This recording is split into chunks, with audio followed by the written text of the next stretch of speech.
خدایه رڼاګانې د ژوند راولې. نه کلینیک لرو نه مکتب لرو. پلان پل پروت دی په پلانه پوله پلان پر خپلو مزغو خوړلی یم په سپینه رڼا کې ګرځم تورو شپو خوړلی یم. په ښوونځي کې د کوم مضمون ډېر خوښېږي؟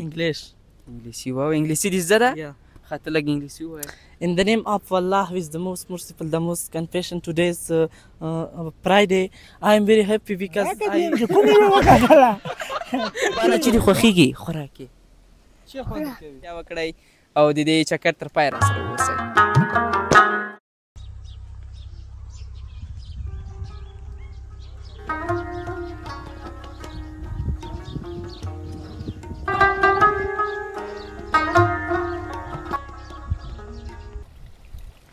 خدایه رڼاګانې د ژوند راولې. خدایه رڼاګانې د ژوند راولې. رنګ او ښکلاګانې د ژوند راولې. بیا مو چې سپرلي وختونه شي دلته خنداګانې د ژوند راولې. بیا هم ښه راغلاست درنو لیدونکو او له سید کرم ولسوالۍ نه مو حرکت راوکړ او دلته مې وغوښتل چې بیا هم یو لنډ انانس ورکړم زموږ د لارې د تګ. نو روان یو چکر او سفر مو ادامه لري د شارینو په طرف. تاسې هم راسره واوسئ زموږ ملتیا وکړئ.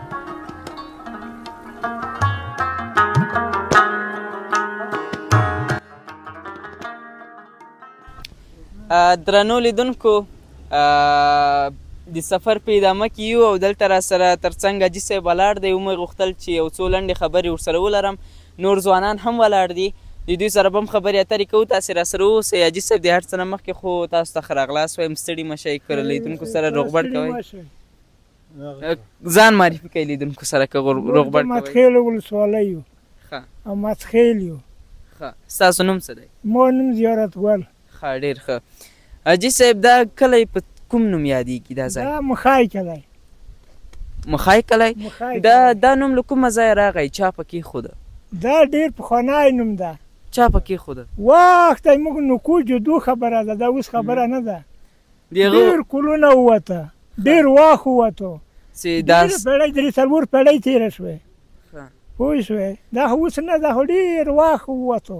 نو تاسو ته داسې داستانونه څه یاد نه دي د هغه وخت کسې؟ نه ولا کوي کوم تاریخ نشته چې موږ وطن کې دا نشته چې دا پټي دا وصول وي په پوله پټای ولا که داسې چې جربونه نشته چې جربونه وي ورځنه. مخکې کولې نشته مخکې خو داسې یو ښه خلک وه.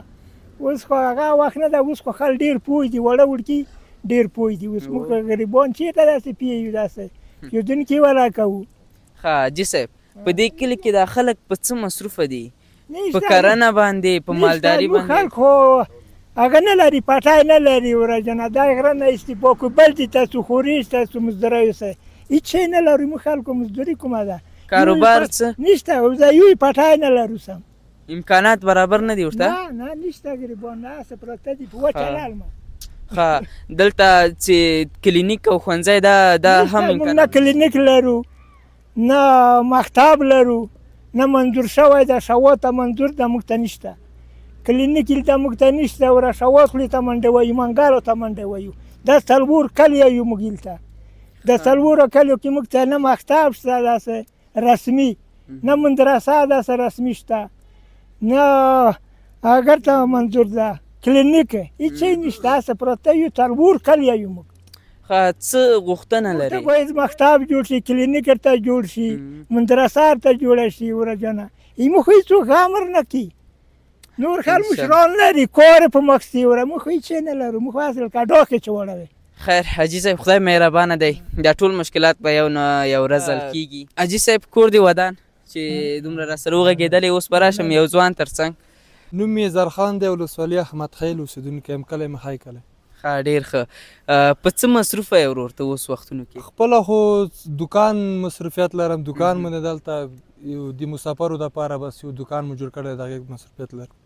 ښه د دکان نه هغه نه بل داسې کوم مهارت او مصروفیت نه لرئ؟ یاره مخکې خو و خو اوس نشته. اوس دغه هم دکان د مخکې سعودي عربستان کې و مزدوري مو کوله. اوس همدلته دکان دی د هغې. ښه یوه پوښتنه له تا نه لرم دا چې ته ځوان یې ته باید نورو ځوانانو ته هم خپل نظر شریک کړې که نه ستا له نظره دا تکنالوژي په یو ټولنه کې څومره ضرر لري او څومره ګټه لري؟ تکنالوژي خو ټولنه کې ډېره هم ګټه لري. باید هر سړی خپل مخته خپل درس ووایي، خپل ټایم سره خپل درس ووایي. همزولي هم دي او کشران هم دي، هر سړی خپل درس باید خپل وخت سره حاضر شي. یعنی ته وایې چې تکنالوژي ښه ده ډېره چې په یو ټولنه کې وي. بلکل همداسې ده. بیا د ځوانانو ته څه ویل لري چې تعلیم وکړي ونه کړي او که همداسې بې ځایه خپل وخت ضایع کړي؟ تعلیم خو ښه دی، باید هر سړی خپل تعلیم وکړي، خپل وخت سره خپلو درسو ته لاړ شي. تعلیم چې ونه کړي نو څه کېږي هم نه. اوس وخت هر چا دی تعلیم سره دی، تعلیم چې ونه کړي بل څه نه کېږي. همداسې ده. زه یوه لنډه یوه سخته جمله درته وایم چې ته به یې 3 وارې زه زر وایې. دمه به نه پکې کوې، نه به دې ژبه پکې بندېږي نه به سا پکې اخلې، په یو وار به یې زه زر وایې. صحیح ده؟ نه ژبه به نه بندېږي. که ژبه بنده شوله بیا دې بایللې ده.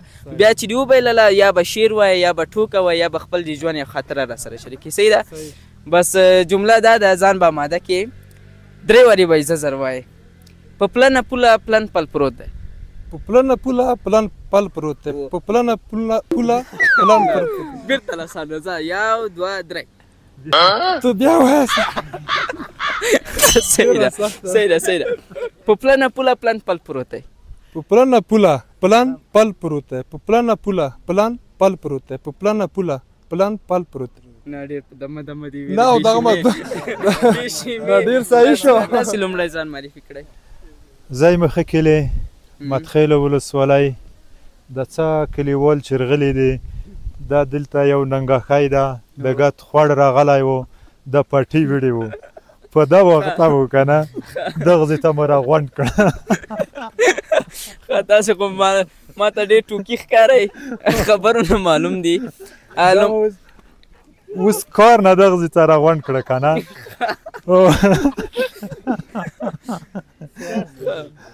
کار کوي غریبان دي مسکینان دي څه نه لري د یوه پټي پاره یو خاري زحمت کوي چې دا بچ کړي خو هغه نو اعلی کارونه دي څه وایي چې بچ شي که نه.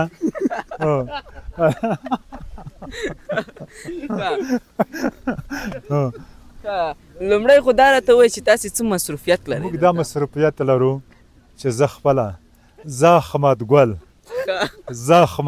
که نه زه احمد ګل پردیو خلو خوړلی یم. صحیح ده؟ زه احمد ګل پردیو خلو خوړلی یم. صحیح ده؟ خپلو مزغو خوړلی یم. په سپینه رڼا کې ګرځم تورو شپو خوړلی یم. د یشنه شوګیرو خوړلی یم. چک ورته ووایه. نور ډېره مننه تاسو نه یو تشکر جهان مننه. اولادونه لرئ؟ اولادونه لرو. څو اولادونه دي؟ 15 دنې. هغوی په څه مصروف دي؟ مصروف دي درې ته بس پټای وکړه بانجان لکه غره ته لاړ شه وزده. ښوونځی لولي یې؟ لولي یې. په څوم سم کې دي؟ 9 سیم کې دي. جملې دپاره خو مو ستاسې راودرولی دې ځوان خو نشو کولی. اوس دا جمله به تاسې راته وایئ. صحیح ده؟ کومه جمله؟ په پلنه پوله پلن پل پروت دی. 3 وارې به یې وایئ زه زر. 3 وارې. په پلنه پوله پلن پل نه بېرته له سر نه ځه ښه. په پلنه پوله پلن پل پروت دی. په پلنه پوله پلن پل پروت دی. په پلنه پوله پلن پل پروت دی. جي صاحب دومره نظر ورکړي چا وګټله جي صاحب؟ دغه ځوان او که ده؟ دا کتیم چې کومې مې وګټله یا شعر یا ټوکه یا خاطره یو څه شي؟ شعر خو مې والله خپله شعر لیکم خو داسې دماغ دي که نه چې ډارې کوی کېږي پوه شوې. چې رنګ می تور لکه سکاره شوی جنابه رنګ می تور لکه سکاره شوی جنابه توره شپه ده بس روان یم زندگی دی توره شپه ده بس روان یم زندگی. واه یو تشویق ښه بس الله دې ډېر عمر درته درکړي کور دې ودان ډېر ښکلی شعر دې را سره شریک کړ. واجي صاحب ستاسو د وخت نه هم نړۍ مننه چې ما ته هم وخت راکړ. ښه ته ښوونځی لولې؟ ښه څوم سم کې؟ ښه ډېر ښه. په ښوونځي کې د کوم مضمون ډېر خوښېږي؟ English. انګلیسي. واو انګلیسي دې زده ده؟ ښه ته لږ انګلیسي ووایه. In the name of Allah, who is the most merciful, the most compassionate, today's Friday, I am very happy because I saw new people and new friend, and because that day is my very good day, and I saw you. But and I learned that they very more things because if we can try and we arrive to our moral. And we can try, we don't arrive to our moral. And if one world can one things invent, and the reason is that they can education. If we can education and we invent new things. Yeah. واه واه تشویق یې کړی و خدای. دا چې ډېر د افتخار ځای دی چې زمونږ په داسې یو ځای کې چې هلته امکانات هم برابر نه دي، ښوونځي هم نشته او خلک ډېر په سختیو ژوند تېري، بیا هم ځوانان خپل کوشش کوي، خپله هڅه کوي چې ځان تر یو ځای ورسوي. دا زموږ دپاره افتخار ځای دی. بس د خبرو نه او د انګلیسي ژبې نه معلوم ده چې دوی یو استعداد لري. ماشاءالله الله دې نور هم تاسو ته همت درکړي، همداسې نور هم خپل ارمانونه هم پوره شي. خو دا راته ووایه چې هدف مو څه دی چې ښوونځی مو لوست با له هغه نه مو هدف څه دی؟ یعنې هر څوک چې کور کې خپل هدف یې پوره کور کې، یعنې موږ که ښوونځی موږ خپل هدف ته کور کوو. یعنې موږ مور پلور چې موږ سره دا کوشش کوي دا یې خپل هغه پوره کوشش نه کوي، یعنې دوی به یا کم عمر یا زیات عمر وي. یعنې موږ چې ښوونځی یا یو یعنې یو وخت به وي، یعنې موږ تاسې به ودونه وي زامنونه وي که نه، موږ د هغه پوره هدف پوره کور کوو. هر سړی داسې یو هدف لري، یو پلان لري، هر څوک خپل هدف د پوره کور. بلکل ډېرې خوږې خبرې کوي. دا نظر به له تا نه به اوس پوښتنه وکړم، دا ځوانان څه باید وکړي چې یو ښه راتلونکی ولري، ښه ژوند ولري، روښانه آینده ولري؟ یعنې اوس ټیم کې خو ځینې ځوانان دي چې دوی ته وایي چې مکتب وایي کوم یوه شي کې کوشش وکړئ. یعنې دوی یعنې دا ده چې دوی موټر چلوي او دوی کلندرۍ کې که نه، خو دوی یعنې دوی ته چې داسې کیسه وکړي دوی وایي چې موږ وخت تېر شوی نه کېږي. هر ټیم کې به کوشش ته کېږي. لکه اډیسن چې وګوره دی چې لومړی مکتب وی دی ډېر دومره ته هغه و تنبل و چې دی مکتب نه بهر کو، نو دی هغه و چې ده برق اختراع کو او 2.5 اختراع یې وې. نو اوس دی موږ ځوانان باید خو دوی خپله مسلک معلوم ده، هر څوک خپل مسلک لري، دوی باید په دغه کې کوشش وکړي. یعنې دغه د اوس زمانه چې دا باید بقا شي، یعنې پاتې شي. دا چې دا ډېره ښه په ترتیب سره روانه، که دوی داسې کوشش وکړي نو دوی یوه هدف ته رسیدای شي. او بلکل همداسې ده. لنډ پیام دې څه دی لیدونکو ته؟ پیام خو مو ولا دا ده چې هر سړی باید د افغانستان د جوړولو کوشش وکړي. یعنې چې بیا نه توره پورته شي، نه سر په وینو رنګ شي، باداره دغه جنګ دی د وطن اخري جنګ شي. که زړونه سره یو کړو، لاسونه سره ورکړو، دا کاڼي به للونه شي، دا بوټي به لونګ شي. یعنې که چېرته موږ یو اتحاد ولرو نو موږ افغانستان ته پرمختګ ورکولی شو. نن سبا هر څوک خپل ځان لګیا دی، خو ځان باید موږ جوړ کړو، خو افغانستان ته باید موږ خدمت وکړو ځکه چې موږ خپل هیواد دی. همداسې ده، موږ باید خپل وطن هیر نه کړو. دا د هر افغان، د هر ځوان او د ټولنې ولس حق دی چې خپل وطن ته خدمت وکړي، هیر یې نه کړي او په هر حالت کې خپل وطن هم په یاد کړي. دلته ما سره ماشوم هم ولاړ دی، په دې پای کې به لنډې خبرې د ماشوم سره مو لرم. ستا نوم څه دی؟ نوم دې څه دی؟ عرفان. ډېر ښکلی نوم. عرفانه چې دې خوښېږي خوراک یې چی خوند درکوي؟ خپرونه هم دوام لري، سفر مو دوام لري. تاسې هم راسره ملتیا وکړئ او د دې چکر تر پایه راسره واوسئ.